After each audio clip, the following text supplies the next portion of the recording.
नमस्कार दोस्तों, कैसे हो आप सब लोग? आत्मा ज्ञान चैनल में आप सबका बहुत बहुत स्वागत है।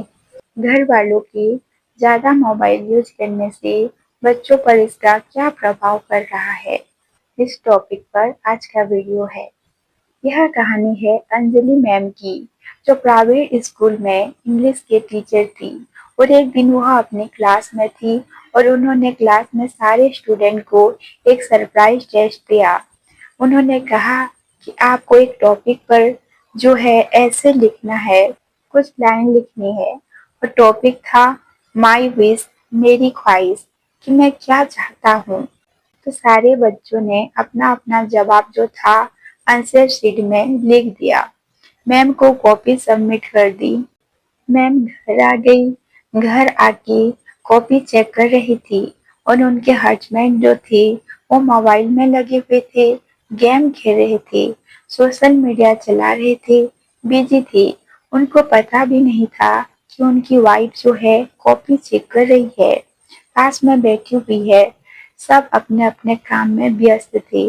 घर में दादाजी अपने मोबाइल में लगे हुए थे, दादी जी अपना फोन चला रही थी। सब अपने अपने मोबाइल में बिजी, अपने अपने जो है दुनिया में मग्न थे। जब कॉपी चेक कर रही थी अंजलि मैम, तो एक कॉपी में जवाब पढ़ते पढ़ते उनकी आंखों में आंसू आ गए और आंसू टप टप गिर रहे थे। हस्बैंड का ध्यान एकदम से उनकी ओर गया तो पूछी, तुम क्यों रो रही हो अंजलि? वो पूछने लगे। मैम ने कहा कि इसमें जवाब भी कुछ ऐसा लिखा है। हस्बैंड ने पूछा, ऐसा क्या लिखा है कि तुम्हें रोना आ रहा है? और क्या टॉपिक था जिस पर तुम इतना परेशान हो रही हो? कोई इमोशनल बात थी क्या? अंजलि मैम ने कहा, नहीं, टॉपिक तो बहुत आसान है। मैंने बच्चों से कहा था कि आज माई विश, मेरी ख्वाहिश पर कुछ लिख कर बताएं और एक बच्चे ने कुछ ऐसा लिख दिया है जो पढ़ के मेरी आंखों में आंसू आ रहे हैं। मुझे समझ नहीं आ रहा है, क्या करूं मैं? हस्बैंड ने पूछा, नहीं, क्या लिखा है तो बता। अंजलि मैम कहती है, बच्चों ने लिखा है कि मैं चाहती हूँ, मेरी ख्वाहिश है कि मोबाइल चला जाए, बहुत दूर चला जाए, हमारे घर से दूर चला जाए। मेरे दादू मोबाइल चला रहे होते हैं, घर जाती हूँ, दादी मोबाइल चला रही होती है, स्कूल से जाता हूँ, सोचता हूँ खेलूंगा, बात करूंगा, कोई बात नहीं करता। बुआ मोबाइल चला रही होती है, चाचू चाची सब मोबाइल चला रहे होते हैं। पापा स्कूल से आते हैं, अपना काम निपटा करके वो भी मोबाइल चला रहे होते हैं। स्कूल की जॉब खत्म करने के बाद सब मोबाइल चला रहे होते हैं। मम्मा स्कूल से आती है, पढ़ा करके वो भी मोबाइल चला रही होती है। मुझसे कोई बात ही नहीं करता। और फिर नीचे बच्चा ने लिखा है, अगर आपको जादू आता है तो मुझे जादू सिखा दो, क्योंकि अगर मोबाइल दूर नहीं जा सकता तो मैं वो मोबाइल बनना चाहता हूँ खुद।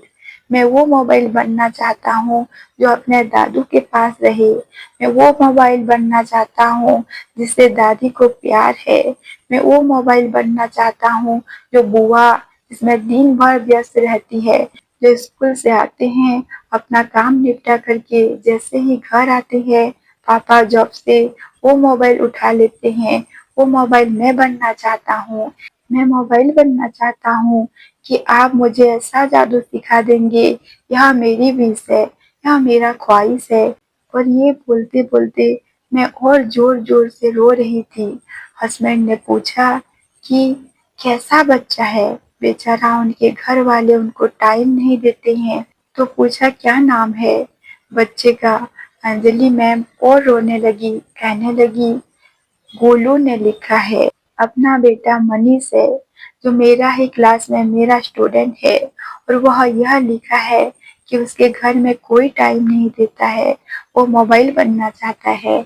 हम इतने बिजी हो गए हैं कि अपने ही बच्चे को टाइम नहीं दे पा रहे हैं और वो चाहता है कि मोबाइल बन जाऊं। ये कहानी मैम की, उनके बच्चे की नहीं है। यह कहानी हम सब की है। हम में से ज्यादा तो लोग सिर्फ मोबाइल के साथ चिपक गए हैं। यह मोबाइल आया था ताकि हम कनेक्ट हो पाए, लेकिन इस कनेक्शन में हम अपने ही लोगों से डिस्कनेक्ट हो गए हैं। घर में आज एक दूसरे से बात करने के लिए लोगों के पास टाइम नहीं है। जरा सोचिए, यह कहानी सोचने पर मजबूर करती है। परिवार के लिए समय निकालिए, क्योंकि मैं पहले भी कह चुकी हूँ और फिर से कहती हूँ, दुनिया के लिए सिर्फ आप एक इंसान हैं, लेकिन अपने परिवार के लिए आप पूरी दुनिया हैं। एक बार फिर से कहूँगी, कर दिखाओ कुछ ऐसा कि दुनिया करना चाहे आपके जैसा। ऊपर वाले के आशीर्वाद के साथ, अपनी मेहनत के साथ, अपनों के प्यार के साथ आगे बढ़ते रहिए। मिलते हैं दोस्तों एक और नई कहानी के साथ। तब तक के लिए अपना ख्याल रखिए, हंसते रहिए। आपका दिन शुभ हो। धन्यवाद।